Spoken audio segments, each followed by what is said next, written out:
a society that was based on personal liberty, it actually made us poorer. If I were poorer and I could live in a free society, guess what? I'd rather have my liberty than to just have more wealth. But the most important thing is you don't have to give up any wealth. If you desire your liberty and don't desire the government to redistribute wealth, we will have our liberty and we will have our wealth as well.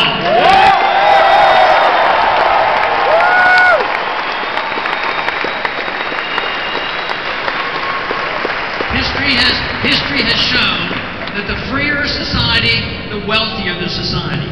The freer the society, the larger the middle class. The freer the society, the better the wealth is distributed.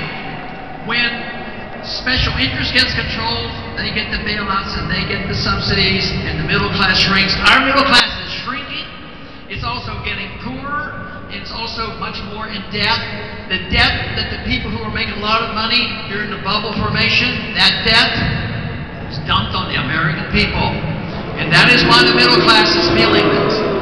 And the way the government does this is always a shrinking and damage to the middle class with the destruction of a currency.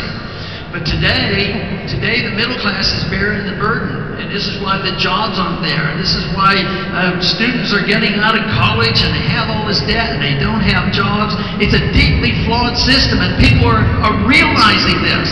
So instead of saying, oh, throw up our hands, we can't do anything about it, it is the opportunity to come up with a better idea, and that is what we have, is a better idea.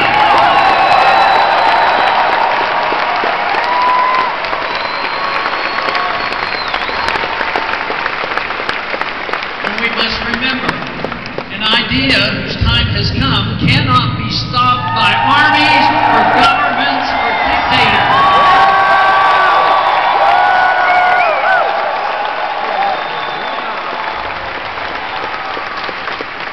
But the wonderful side effect about a free society and defending personal liberty is the fact that we come together no matter how we might use our liberty. Because diversity would come together, not because we agree with everybody's lifestyle, or not because we agree with their religion, or not because we agree with what books they're going to read, but we come together because what we want is to make our own decisions on how we want to use our own freedom. So when we bring people together, it should be a diverse group of people.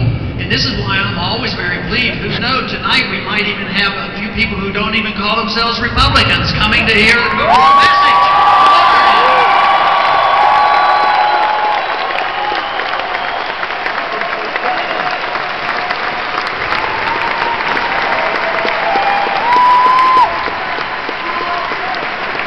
The ideas of liberty are rather young.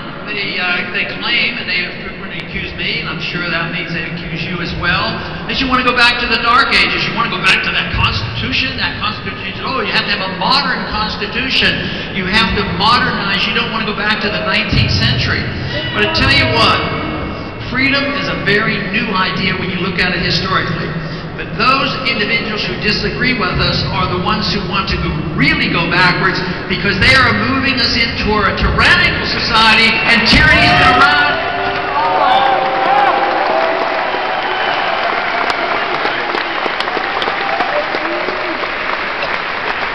So the little bit of test that we had, which was a short period of time, and we've done so well, we had a great, prosperous society, and now it's under attack. And at the time after the prosperity came from the free society, we forgot about what produced the wealth, and all we did was fight among ourselves and go to the government, hire lobbyists to fight on the redistribution of wealth, and that lasted for 50 years or so, but it's different now.